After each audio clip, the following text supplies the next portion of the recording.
He announce your royal highness. Clap your hands and stop your feet for kings that knows the struggle. Strategy between the Obi known French defender.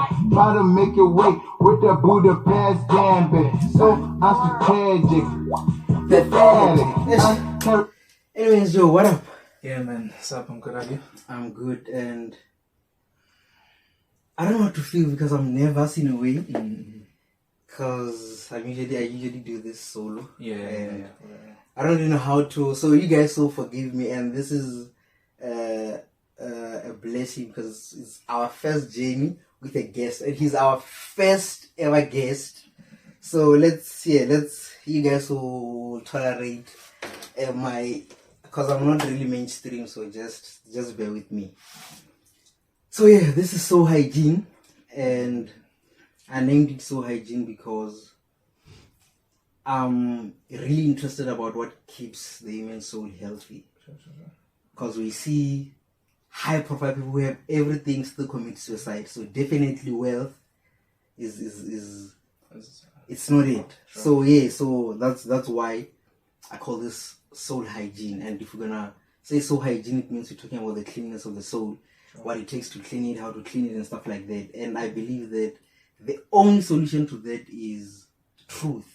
Like just truth, right? Real, yeah. So yeah, anyways, yeah, bro, this is my classmate, guys. We're studying industrial engineering together, and he's one of the smartest. So yeah, I actually brought you guys someone worth listening to. So yeah, who's Lihle, bro? Okay, now Lihle, Lihle Sekwejo, of course. Yeah, and that's a big question to answer, you know. Yeah, that's a big question to answer. But I'd say I'm a person who lives by his words, you know, and I think having my names, I'm actually Tembelihle Mlamuli Sikweje, right? And Tembelihle, of course, meaning good hope, Mlamuli meaning peacemaker, you know. I think I really followed in the footsteps of my name. Yeah. Those are actually good names to have. Yeah. I followed in the footsteps of my name in the sense that I think one thing that I really do not like or I'm entirely against is having to promise something or say something and actually not act up to it, you know. So I'm that person. I really live by my Wait, words. so when you said you're living up to your name, was that a conscious decision or you just found yourself like on that path? That's a good question, actually. I think it might have been a conscious decision, but at the same time, I also feel like it might have been something I was predestined to, you know. Like it kind of blows my mind how I've actually been named those names, and I see myself and I'm like, actually, wow, I'm actually kind of following in these names, you know, because it's not a thing that I'm not too full of myself, but the thing is, I actually know the truth and I know who I really am, and seeing that and actually experiencing that, I've actually seen that it's like I'm in default, you know. Like if I did say something, I will act up, you know, and I really don't like conflict whatsoever. Wherever I'm at, I actually, you know, am the peacemaker, you know. I'm the one that. It's actually funny because like I don't know a lot about you, but from what you're saying, like we actually share a lot of traits because I love keeping peace. I'm a man of my word. Yeah, I've seen that. And sometimes it's frustrating because we live in a world full of liars. For real. So when someone says something to you in your mind, because you're a man of your word, you expect that person to actually live up to that, and boom. So you were saying? Yeah.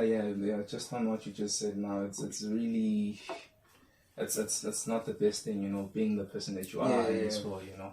Because I've also had that in experience. You feel like you're fighting each and every day, you know, because of all these things that are happening. Because it's more like everybody's heading in this direction, and when you moving in the total different, you know, and there's so much friction because the world is moving you.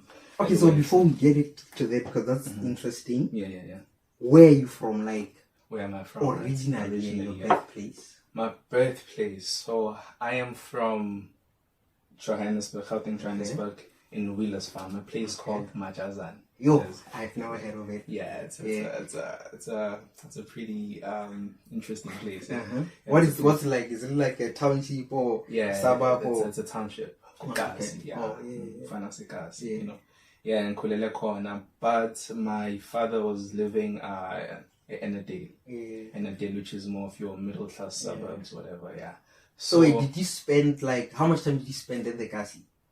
It's, it's kind of difficult having to say, because I was up and down. When I was moving from my mother's side, because my mother was living with her parents, my father was living with his parents. So, I think when I was born, I think most of the time I spent on my mother's side, of course.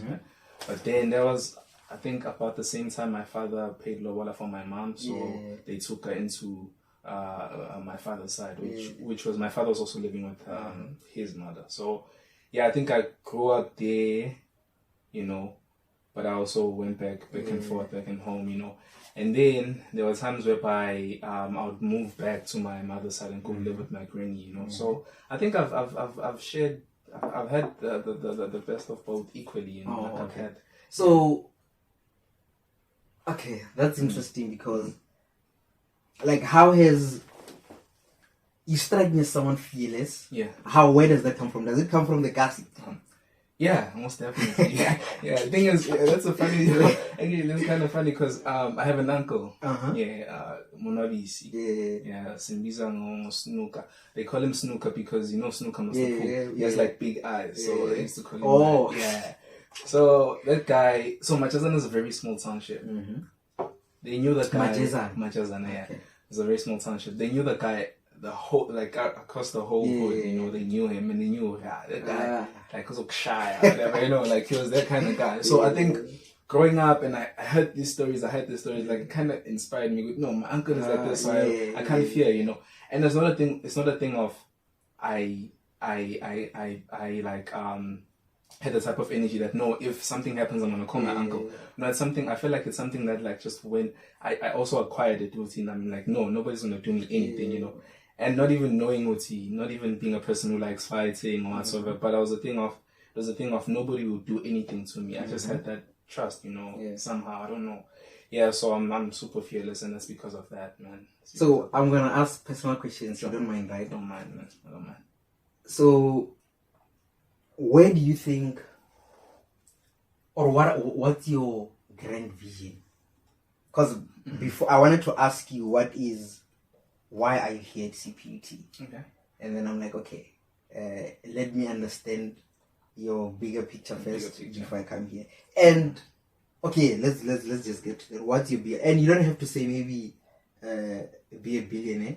You can just maybe say in terms of how you're going to express, or how you ultimately want to express yourself to the world. Yeah, that's actually how I think I was going to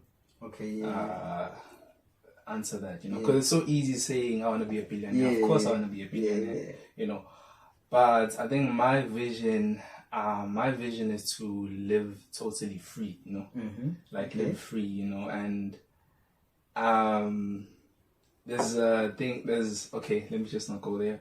I just think that I really want to live free, and in the sense that I want to firstly, I think I'm a person who really loves expressing myself. I like expressing myself in a lot of things, like conversations. I like expressing myself in the way I dress. I like expressing myself in music because I do music, So the life that I want to live is a life that allows me to express myself on a daily basis.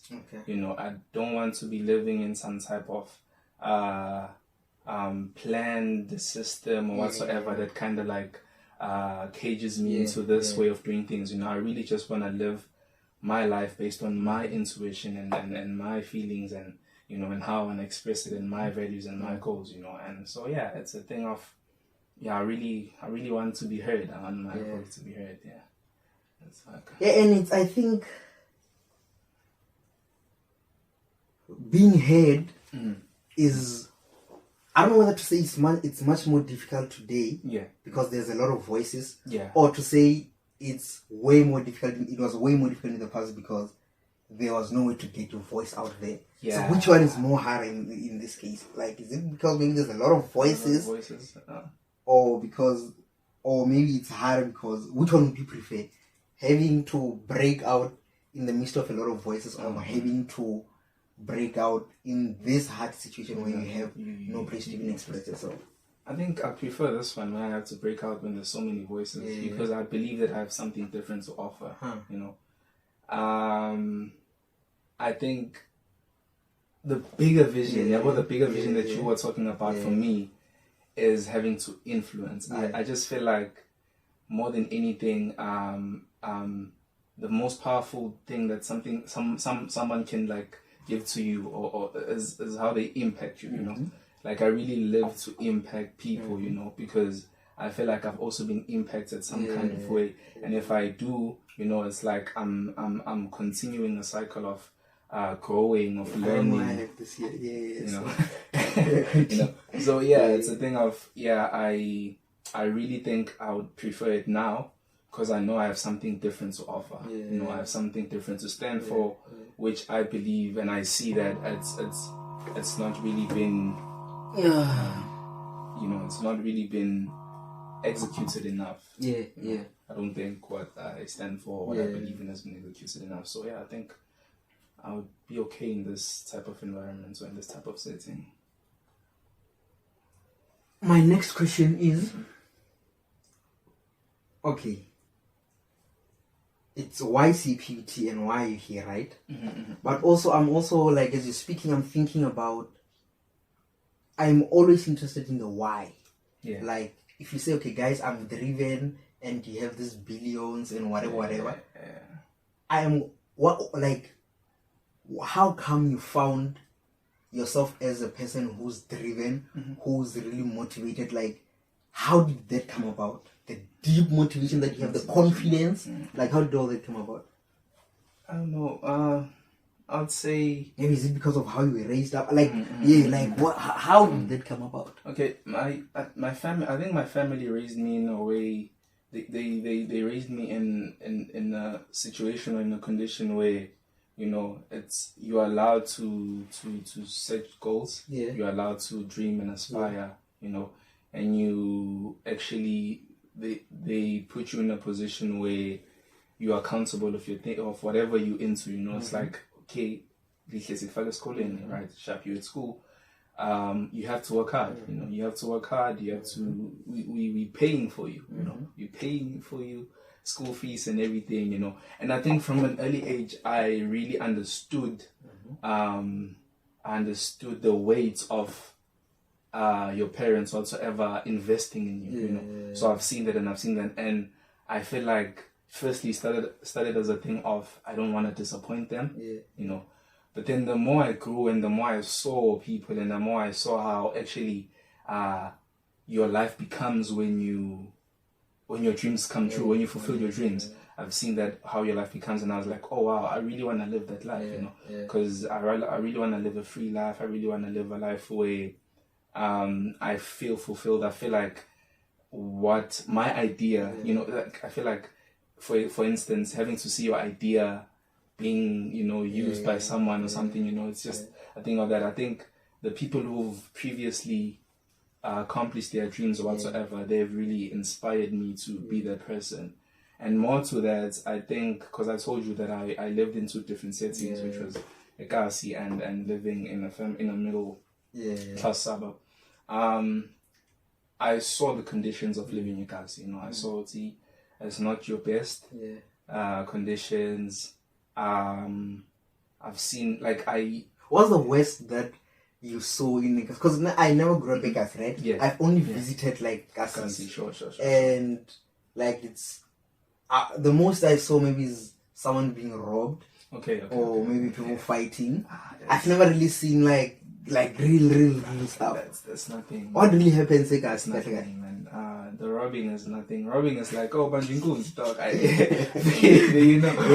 But I think for me, the worst thing of Areece is having to see these people. You know, your mom of like 2 or 3 kids.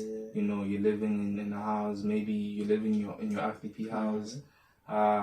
Your house doesn't really have curtains or whatsoever. You know, you stressing about your next meal. It's just so sad, man. And I think what's sad about it is having to see and to know Wuti, that person is actually trying her best, whatever she's doing, you know. Because I mean, ekasi, you realize with when you live ekasi, you realize with you actually tapped, you know, you actually tapped. Like what you see is struggle, and what you live is struggle. You know, the best thing you see is struggle, and that's your life. Like you can't really, nothing inspires you. Nothing inspires you. Sorry, nothing inspires you because, when you look left, you see Umakelan is also having it hard. When you look right, they're also having it hard, and you're just living there and you're asking yourself, like, what should I do? Like, what can I do? And to you, your life is here. You know, life to you, the meaning of life and everything is everything that happens around you. Because I mean, you don't have any money to go out. You know, you don't actually have any business going out of the hood, unless you're going to look for work or whatsoever. You know. So, but how did you? Because I don't think you smoke like the drugs there, or how did you escape there? Is it maybe because you're moving in and out of two places? Not really, because I think that the teachings that I got from my house, you know, like my house, I really thank God for my family, you know, because. Can you talk more about that? Because I think my family, people underestimate the power of like a strong family foundation. Oh, bro, like can you just talk about how, like, your experience on family, maybe moments where you remember where maybe someone was saying something positive, something that built you up, maybe, you know, those moments, because you seem to have had a really you have a good support structure. Okay, family. Family. Okay, my father's side of the family, my grandmother and my aunts, my father. Okay, firstly, my aunt, I looked up to my aunt because my aunt, she went out of school, boom, went to Canada, you know, and she went to study that side. And when Canada, I was like, oh, aunt, I want to be like my aunt, you know. So I think she's the one who set the bar for me, you know. She set the bar for me. And then shout out to her. Yeah, shout out to her. Shout out to her. Shout out to her. Well, my father inspired me too, man, because, you know, he just as much as, I think he just had his matric or something like that, you know, but I don't know. The guy was, I don't know, blessed or lucky because he had like very good opportunities, you know. He was working good and he was so supportive, you know. He was a father, man. He was a father. He showed compassion, you know, and things like that, you know. And then my granny. Yo, bro, this is, you know, it's so fucking refreshing to hear someone who grew up in a functional home, like God, it's so amazing, bro. But also, it was not really that functional, to be honest. It was not really that functional, you know. When, let's say, like, when you're really critiquing the family, it's not really that functional, you know. Because my father used to drink, man. Like, he was a great man, but he used to drink. And it wasn't bad. It wasn't bad. It wasn't a thing that he would drink and not do things. He would come home, swear us, you know. It's just he would drink. And when you really look into it, you see that if he really didn't do that, whatever he was doing, he would have been maybe a bit more further in life, you know. So it's just something like that, you know.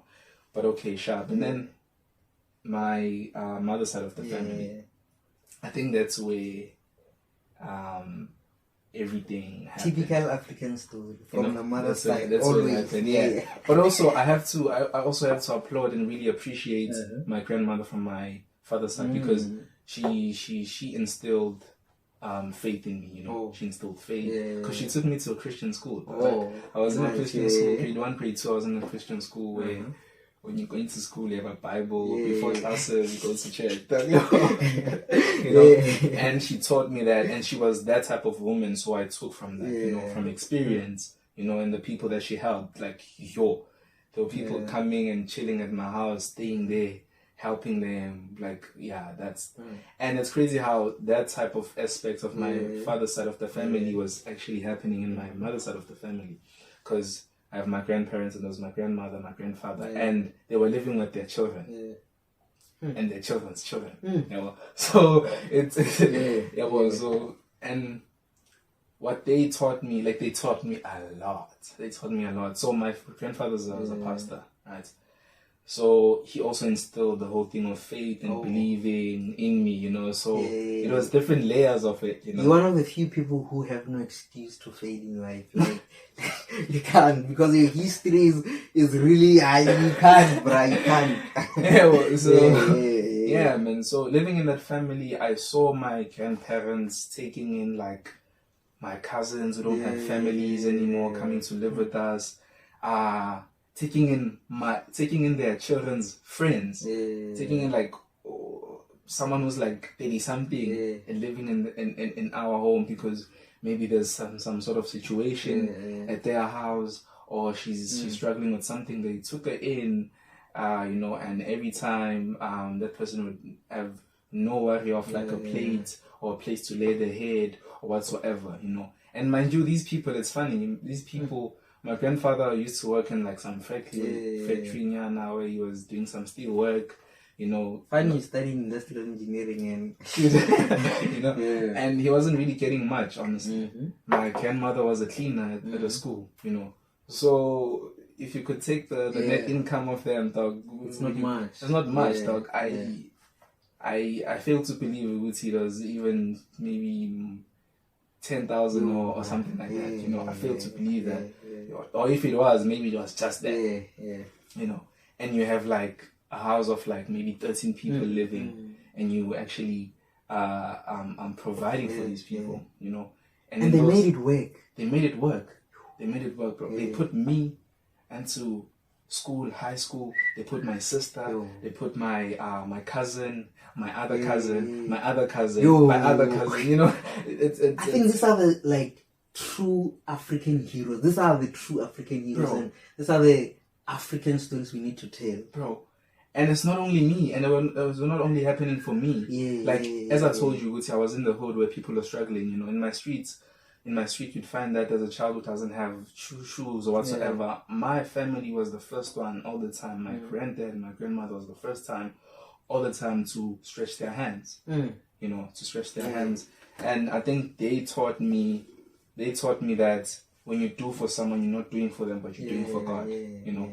So they instilled that teaching in me, and they gave me these principles that I live by, you know, like working for somebody else, like not necessarily working for somebody else, but working for the needs of somebody else, you know. So yeah, they made me this person that I am, you know. And I also believe that the main reason I really wanna work and achieve so much is because just like my grandparents did, I wanna be able to stretch out my hands to many people, you know, because they did that to me, and I wanna do that for people also, you know. And you know, guys, I think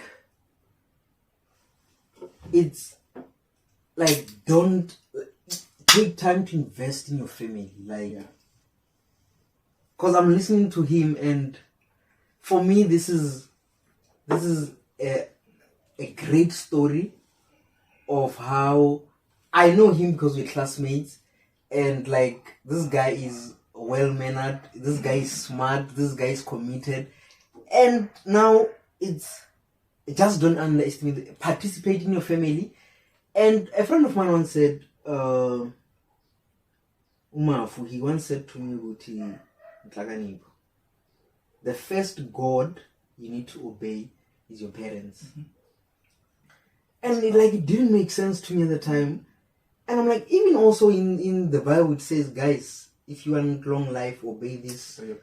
So it's really amazing on how much greatness a person can manifest when they really are one with their parents. Like when they get that support and love from Ekai, like at home. For real. Just to add on that, parents, I'd say parents to us are like police officers to robbers, you know. Like police officers to robbers, they're trying to correct. But because a robber or criminal wants to do whatever they want, they'll run away. They keep running away from them, you know, but not knowing which you're running away from the safe place. And that's the same thing with parents. Because parents will never lie to you. They will never tell you straight up that, dude, this is wrong. This will results into this. Yeah, If you do this, it'd be better, you know. Yeah. And Tina, in this age we're living in, we're running so far away from our parents. So far away. And bro. then we get bitten outside, and then we realize that, oh my God, Hey, you know. I'm one of them. Yeah. I fucking run away from home. You know, and then you realize, oh my God, you know.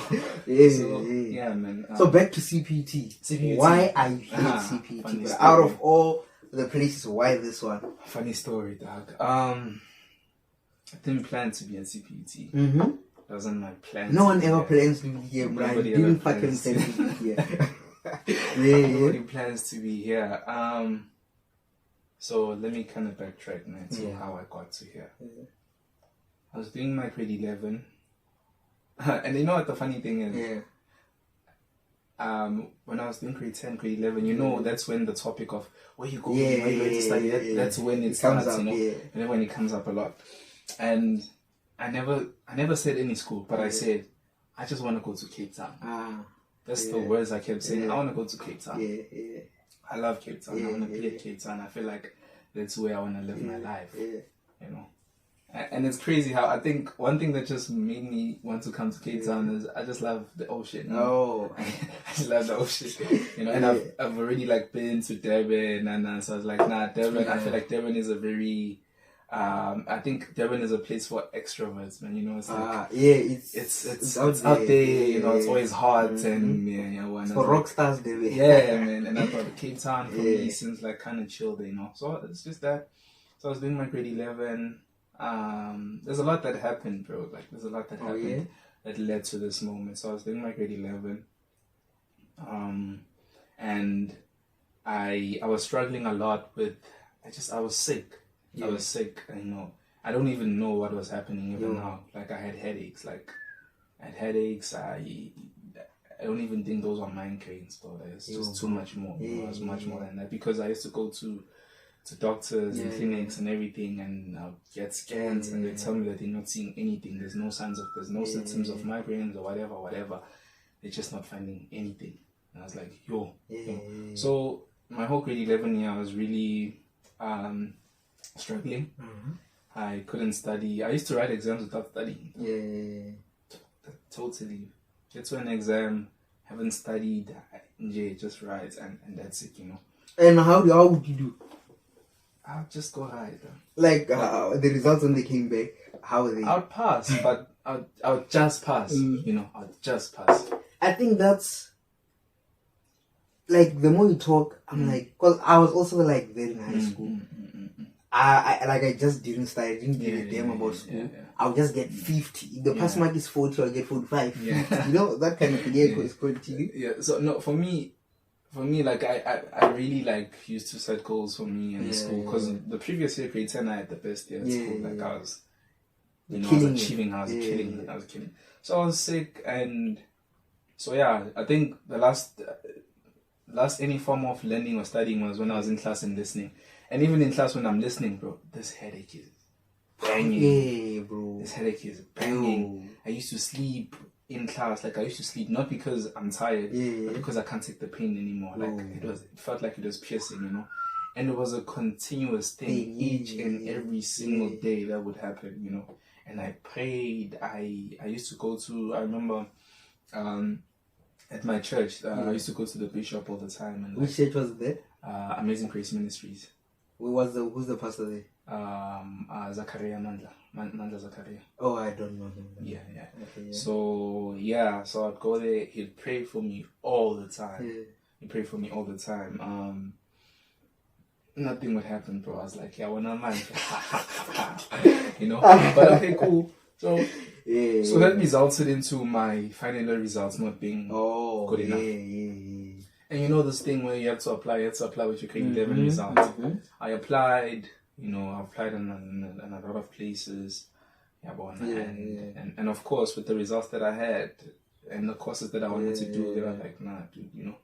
Because back then I wanted to do medicine and I wanted to do psychology or psychiatry. Those were my go-to. I wanted to do something with medicine.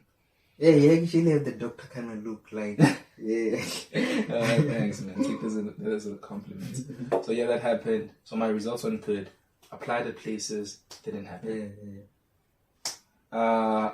Matric, okay, I worked, and there were late applications whatsoever, and I applied at different places again for engineering. Cause going to matric, my uncle convinced me. He was like, civil engineering, civil engineering, and I was like, I've never been the one who likes structures, and never been that type of person. So but I that's when I think I kind of chose chemical engineering. Like, okay, chemical engineering, okay, cool.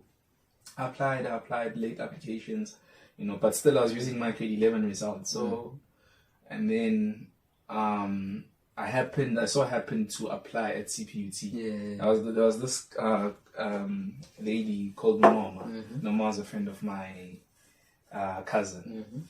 She was studying at VUT, so she was helping with applications. The other day I was at her place, and then we're busy applying. I was like, okay, but for engineering, we looked at the places where applications are still open. Cput was open. I check. There's marine water, course, and industrial engineering. And I'm like, so I'm like, oh, what's industrial engineering? What's industrial engineering? Like, nah, man. And then I applied. She was like, no, apply. You know when you get there, And previously I'd applied for IT and chemical engineering at VUT. Okay. So VUT replied IT. I was like, let me relax. I want chemical engineering. And then Cput happened to reply first with industrial engineering. And then I packed everything, came to the side. When I was the side, VUT replied with chemical, like, come back. And I was thinking of going back, but I was like, nah. So that's how it happened. That's how I got to Cput, man. So far, how are you finding Cput? Cput, I think it's a great school. How are you finding industrial engineering?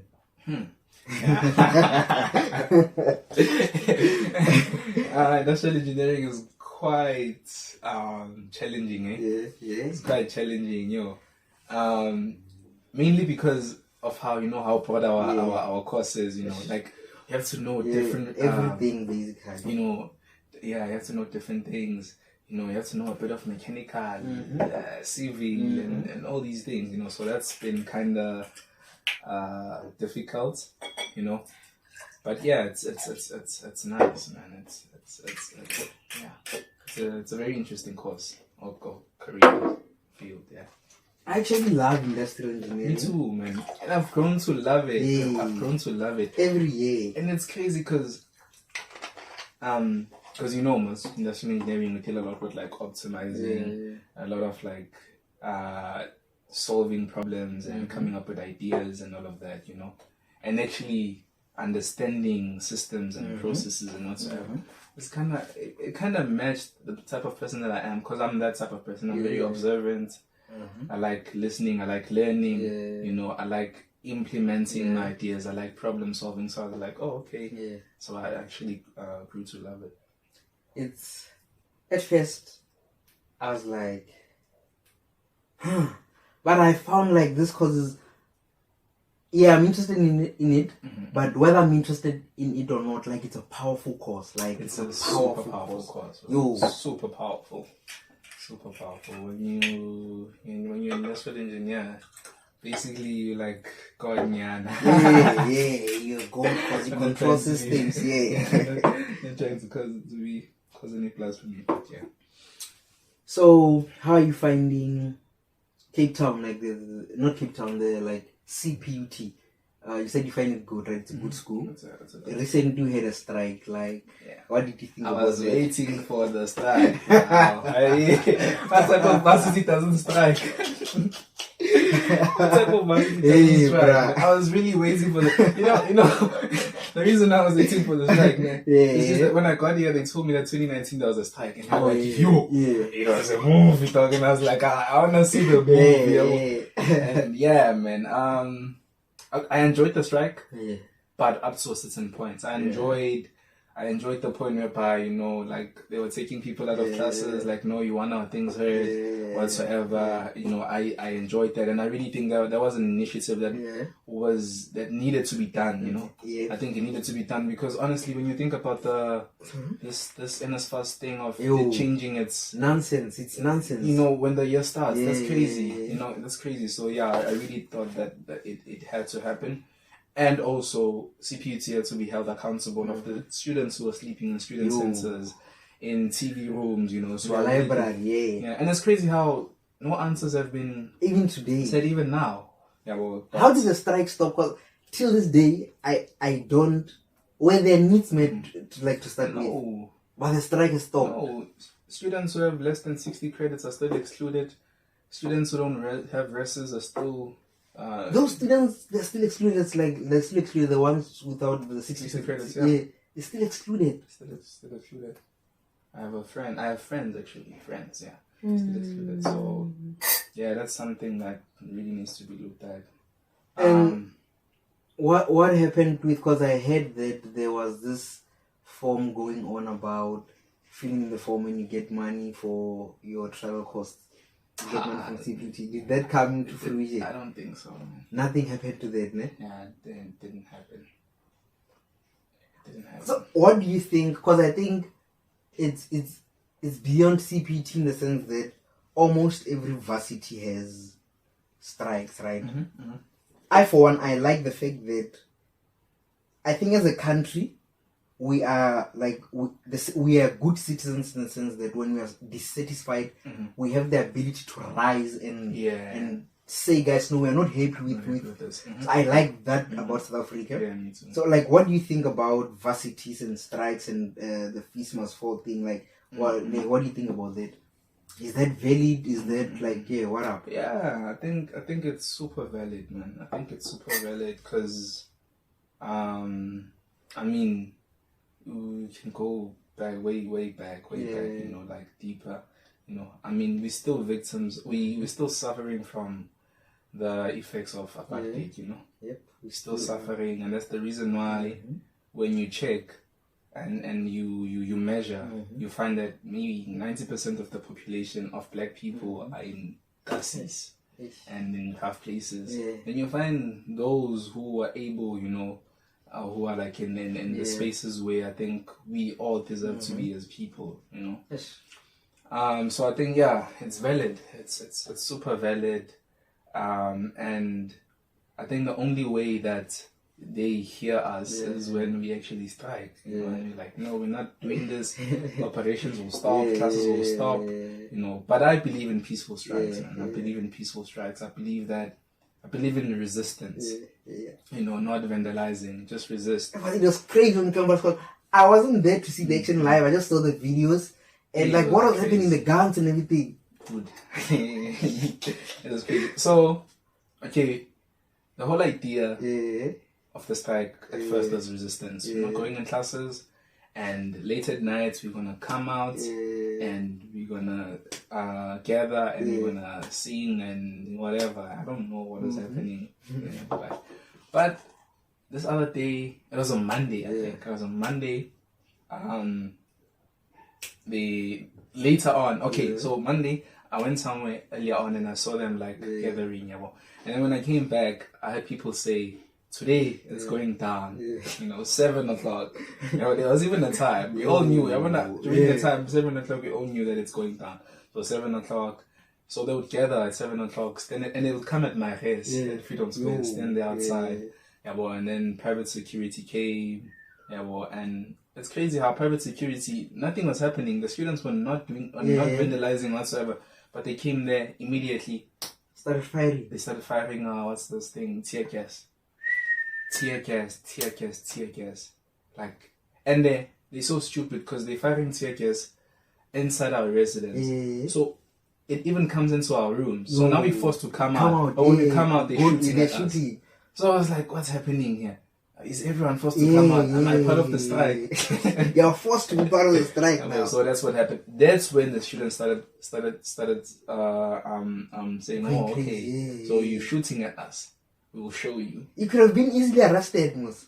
You know, dude, I could have been arrested. This other time I was walking back because we were accompanying some girls, because there were girls at my rest, because they were running to my rest. We were accompanying them back to their own rest at Sako. When I came back, I was coming back alone. There was a heap of dogs at the entrance of my rest, and I'm coming back. But I told myself that I'm going. I told myself, no, I'm going. I was not part of the strike, and they can't do anything to me. But just walking, and I went. And when I passed, the guy revved in.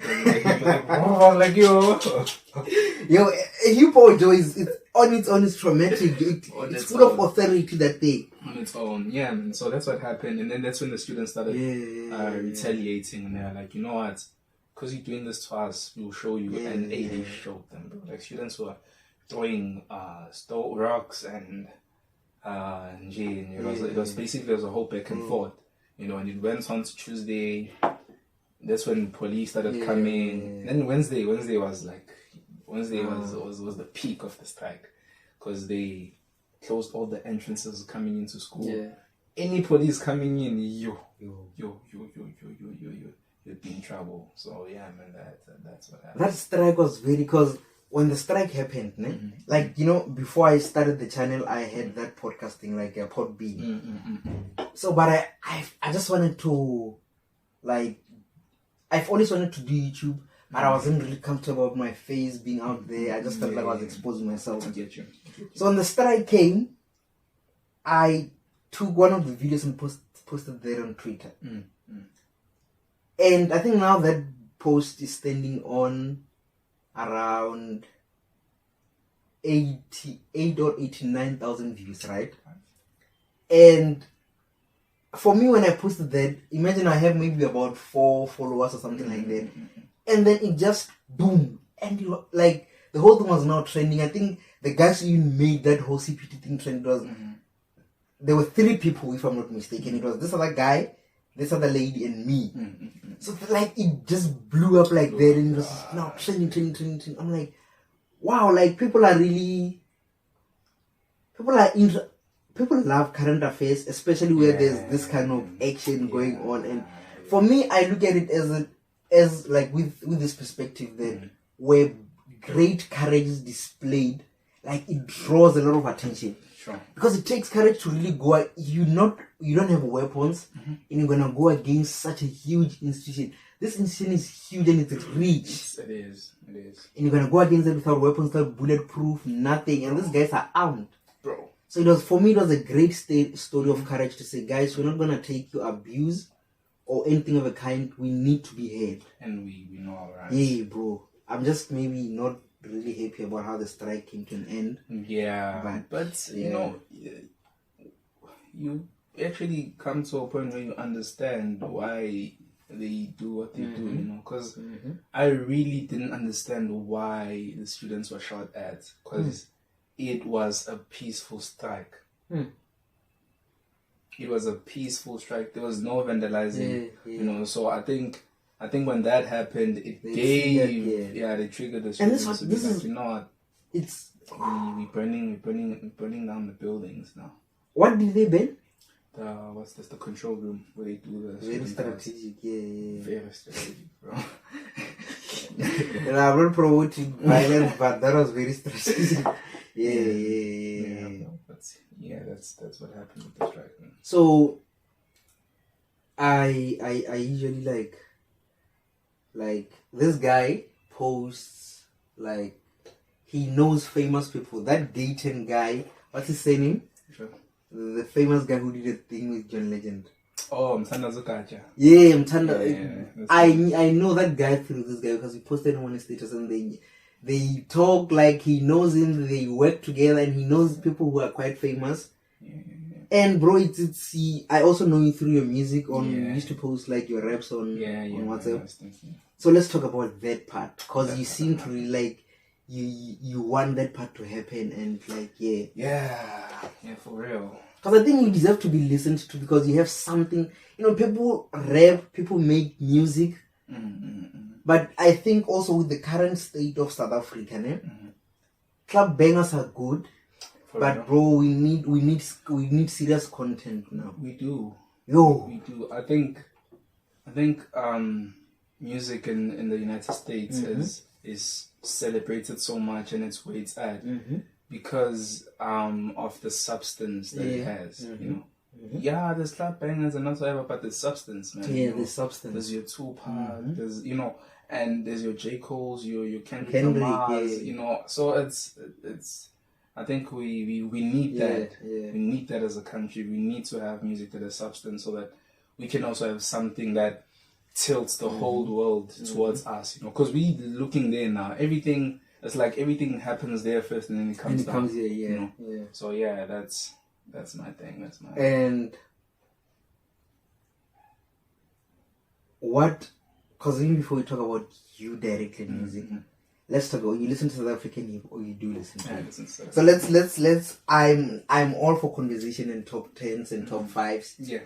And I must declare it now before I continue. I'm a Areece fan. I fucking love Areece. No problem. So give me your top 5. Give me your top 5. Areece is my Areece is the thing, by the way. I say Areece is my competition, by the way. Okay. Yep. Okay. Yeah, top 5. Yeah. Number 1 has to be AKA. Okay. Or should I start from 5? Start from 5. So let's remove Keenan because let's remove AKA because you've already mentioned him, right? Okay, sure. Rest in peace to Keenan. And let's remove AKA. So let's start from 5. You're gonna have to put another number 1. I have to put another number 1. Yeah, AKA is number 1 of number 1. So let's remove him. Okay, cool.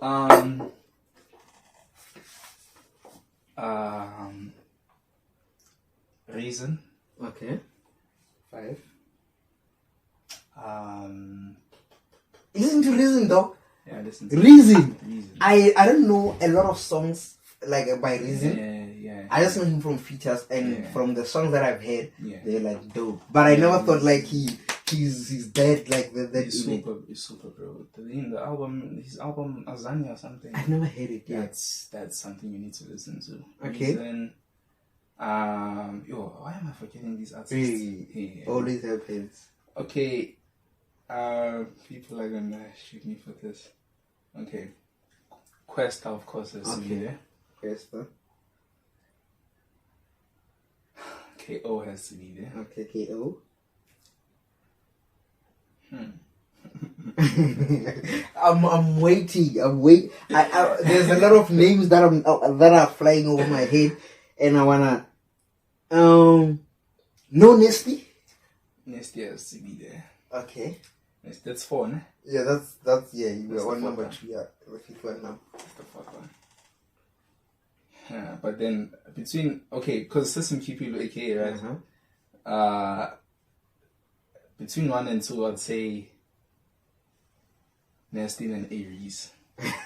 Nesty's number 1.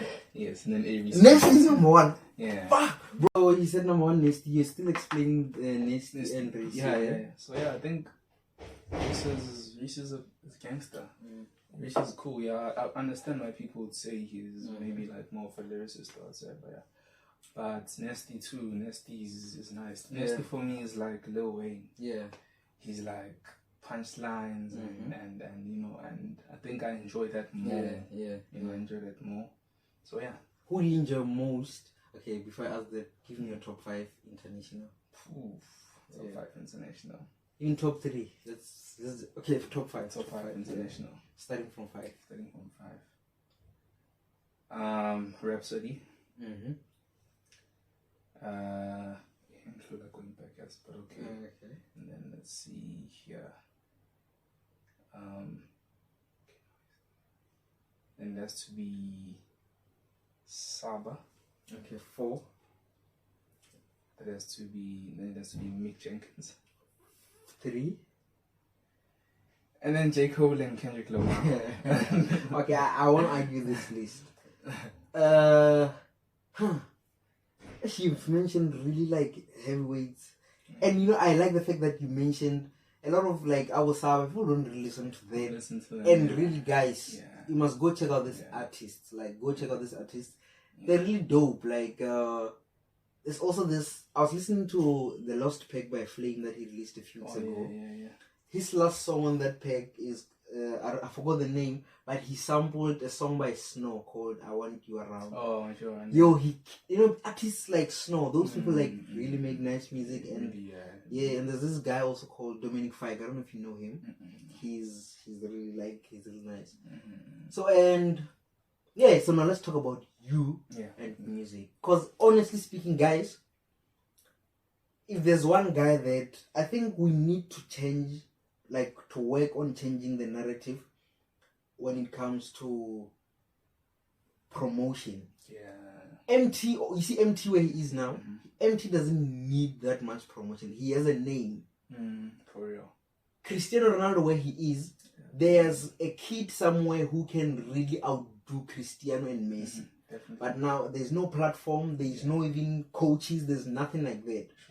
So I think at some point we need to shine the light on people who like talent that is unknown, that is undiscovered, and bring it to the forefront, right?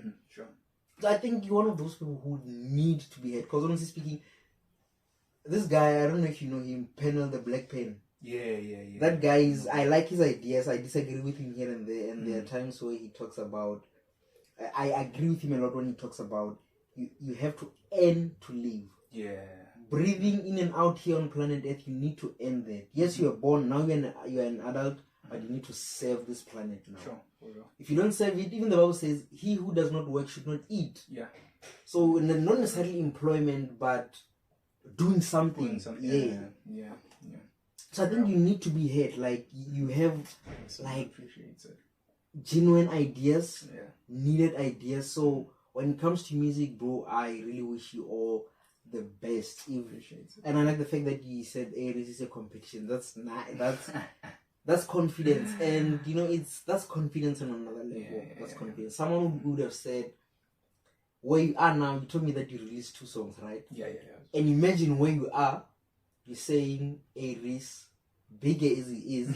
If there's someone who has, I don't think in South Africa there's someone who has more cult following like Areece. Nobody has. Areece followers would kill for Areece. For real, And for you to say, regardless of all that, that is my competition. That shows a great deal of competition and intent. And I think that's why you need to be heard, bro. So like, where are you looking to take this music, bro? Where are you looking to take this music? On what scale? I want my wish and my hope and my goal is that when people name Kendrick Lamar, J. Cole, my name should be there too. In the midst of those people, because even when I said right now, Areece is my competition whatsoever, but I see myself further than that. I'm just like, I see myself there, because I believe that I have something to offer, and I believe that lyrically and when it comes to writing, I've studied those people so much, and I've grown so much, and I've listened to myself so much that I'm just great. What you just said now is powerful, because I believe in competition more than role models. Because the thing about competition is you see the person for what they are, the bad and the good. And you saying, "Hey, this is my competition," what people maybe don't get is the fact that what you essentially mean is that if Areece now gets better than Kendrick Lamar, he still remains your competition. So your bar automatically raises there. That's so powerful. My vision with this music thing is taking the international scene and tilting it this side. Because what I've seen most of the time is that artists, great artists, they in South Africa, they get big, and then they move that side. So we're basically getting outsourced. I want to bring the attention this side, I really want to bring the attention this side, and that's something I'll strive to do, and that's something that I won't change, because I believe we have something to give as South Africa. I believe we have something to give as South Africa. I believe we are creative enough to have our own platform, to have our own Hall of Fame, and be like, this is South Africa. I guess that's why I loved AKE so much, because he was about it. That's the reason why AKE will always be my number one, because just as much as we know AKE can rap and whatever, he always gave you South Africa. He always gave you South Africa. Yo, bro, that's powerful, bro. Honestly speaking, that's because I was talking to a friend today, and I was like, bro, I have a feeling that in the next 5 to 10 years, maybe 10 years, this whole thing would have shifted to a point where, because South Africa is so rich in music, right? Rich in music and arts. So you're going to get international artists looking for features from South African artists as equals now. No longer as favor. Exactly my point. Yeah. Exactly my point. You know, we need to scrap that off. We need to scrap that off. We need to be equals, you know, because we giving enough. We're giving. I said something back in 2018. I was having a conversation with someone, and I was like, you know, honestly speaking, I said, and some people are gonna be like, I said, honestly speaking, I would put AKA and Drake on the same level. Yeah. And I'm like, or I'm like, no, because let's look at the talent, you know.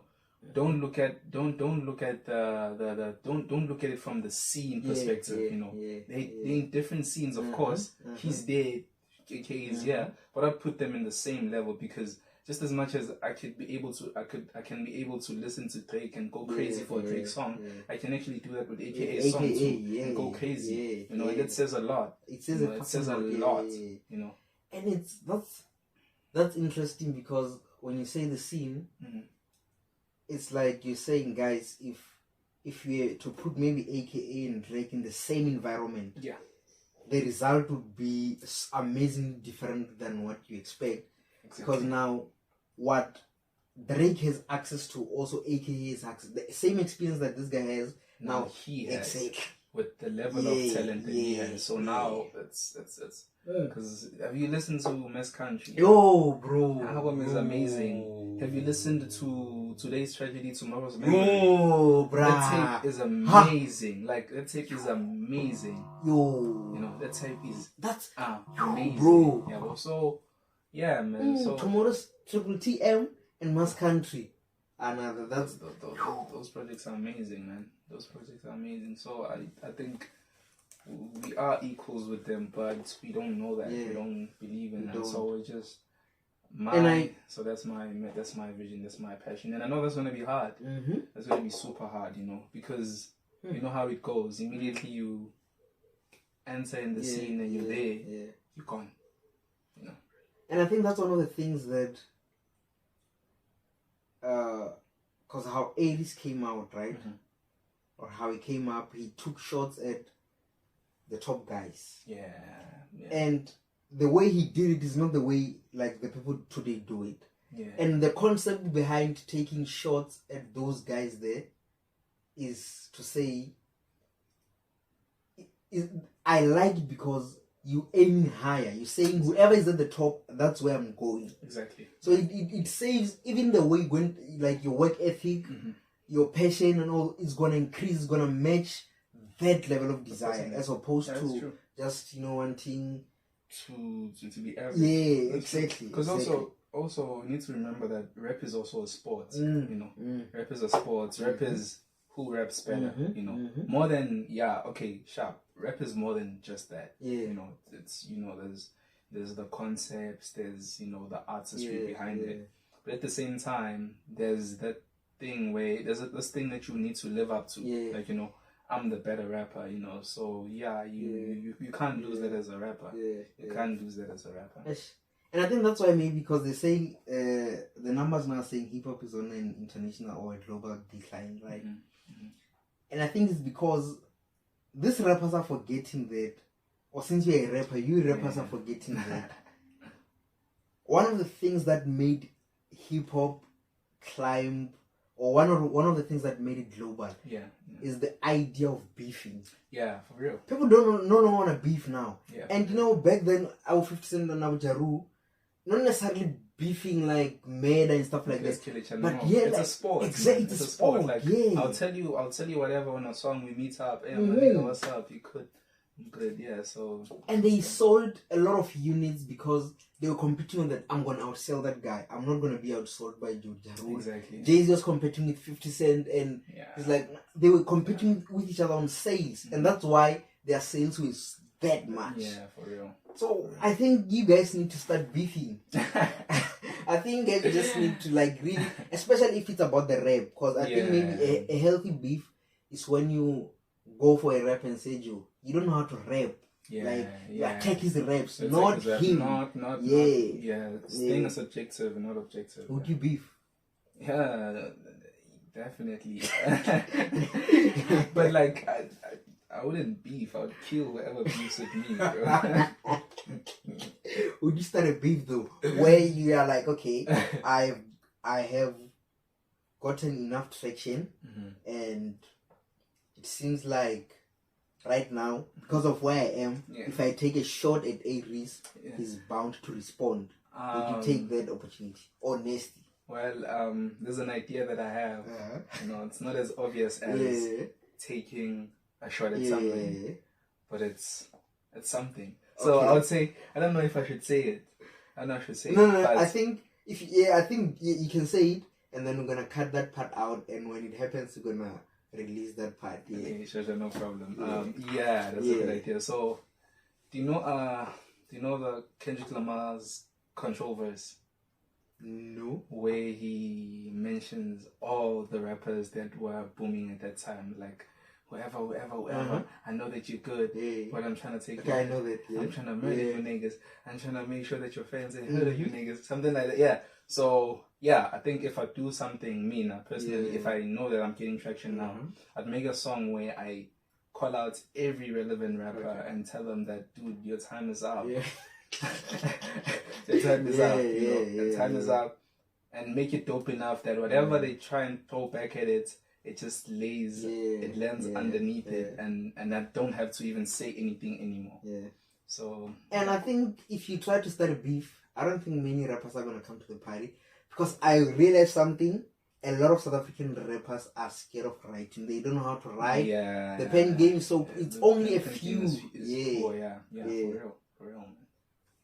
Unless you take a swipe like at people like our Pretty Ugly, because Pretty Ugly is always definitely calling them all Pretty Ugly, Areece, Nasty C. I'm gonna call them all, bro. Let's believe. I'm gonna call them all. Yeah, I'm gonna call them all. Yo, bro, it's honestly this went way better than I thought.